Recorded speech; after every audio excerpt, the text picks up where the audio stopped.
شروع اللہ کا نام لے کر جو بڑا مہربان نہایت رحم والا ہے۔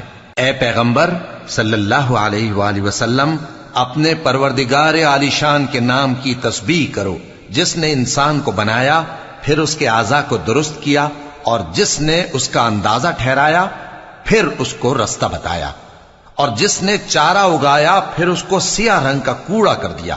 اے نبی صلی اللہ علیہ وآلہ وسلم، ہم تمہیں پڑھا دیں گے، پھر تم فراموش نہ کرو گے، مگر جو اللہ چاہے۔